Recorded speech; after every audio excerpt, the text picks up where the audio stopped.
तुमचा देखील ढोकळा फुगत नाही का? ढोकळ्याला जाळी येत नाही का? आतून कोरडा होतो. आज मी सांगणार आहे एक असा सिक्रेट ज्यामुळे ढोकळा होईल स्पॉन्जी आणि सॉफ्ट. ही रेसिपी हॉटेलवाले सांगत नाही. एक छोटी चूक तुमचा ढोकळा देखील खराब करू शकते.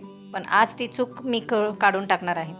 नमस्कार मंडळी, तुमच्यासाठी घेऊन आलेले आहे मार्केट स्टाईल खमंग ढोकळा रेसिपी. फक्त 15 मिनिट. साहित्य लागणार आहे. तुम्ही स्पॉन्जी बघू शकता, जाळी बघू शकता. अतिशय मार्केट स्टाईल आपला ढोकळा हा तयार झालेला आहे आणि चवीला तर अप्रतिम. जसं हॉटेलमध्ये मिळतो त्याच पद्धतीने आपण देखील हे केलं आहे. तर चला आता सुरुवात.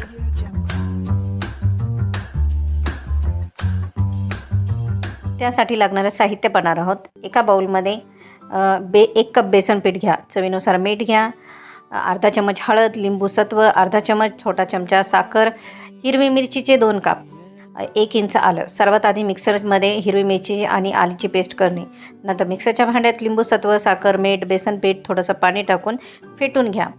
बेसन पीठ थोडंसं पाणी टाकून फेटून घ्या. बॅटर फार घट्ट नाही आणि फार पातळही देखील करू नका, हे लक्षात ठेवा. आता येतो तो सिक्रेट पॉईंट जो 90% लोक चूक करतात. यामध्ये ॲड करा बेकिंग सोडा, जेणेकरून तुमचा देखील ही ढोकळा स्पॉन्जी आणि मार्केटसारखा होईल. स्पॉन्जी झालेला आहे, अप्रतिम झाला. जसा मार्केटमध्ये मिळतो त्याच पद्धतीने केलेला आहे, अगदी साध्या सोप्या पद्धतीने. नक्की यामध्ये शेवटी तुम्ही ज्यावेळेस बॅटर तयार करताना त्यावेळेस यामध्ये बेकिंग सोडा घाला. मी जास्त करून ह्या ढोकळा ज्यावेळेस करते ना त्यावेळेस जास्त करून मी यामध्ये इनोच्या ऐवजी बेकिंग सोडा वापरते, जेणेकरून माझा ढोकळा हा व्यवस्थित मार्केट स्टाईल होतो. तुम्ही देखील ही करून बघा. अगदी साध्या सोप्या पद्धतीची ही रेसिपी आहे आणि नक्की मला कमेंटमध्ये सांगा तुम्हाला ही रेसिपी कशी वाटली.